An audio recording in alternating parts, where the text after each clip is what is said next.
On the second day of the budget session of the Khasi Hills Autonomous District Council, the members of the House had opposed the decision made by the Meghalaya Democratic Alliance as per the report of regional committees on the final settlement of areas of differences between Assam and Meghalaya.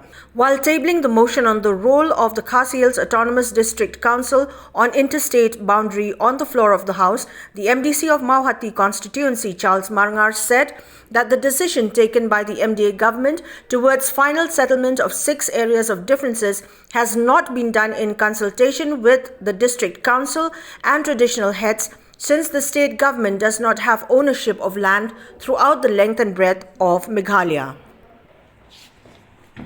Pengiran the role of the district council, hello, in district boundary, on the floor of the border is going to go. Khadc and Yotrik Menchini. Kasam the Sunday Batisuro Asapura. Kalashma with Islam, but in South Kilotray. You don't think you don't pay the charge. Then even the Surah of the and Yotrik Sabta. Can you read Trapashna? Nagamansa. The Kami Allah Autonomous Council Kalashnak Problem will be any way without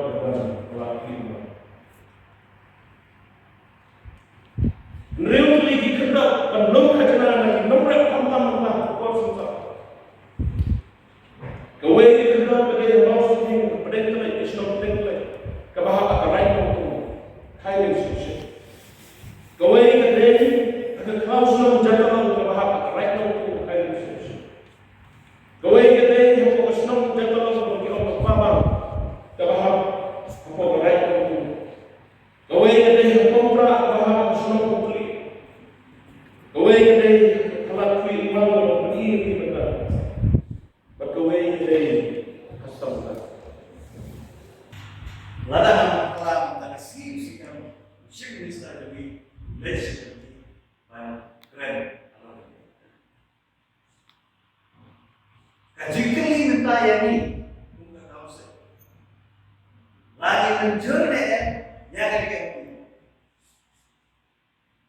Lagi kan, jika itu lah nyaman bu.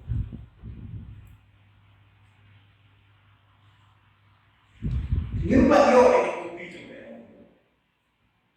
Empat place tu, kita nak kalau floor begini, assembly, ni ada public tu bi, kawan hijau public tu bi, LV tu macam dalam apa? Dan mereka Chief Minister state, ulai tam ya statement, nanti statement, kalau ulai, aku pergi.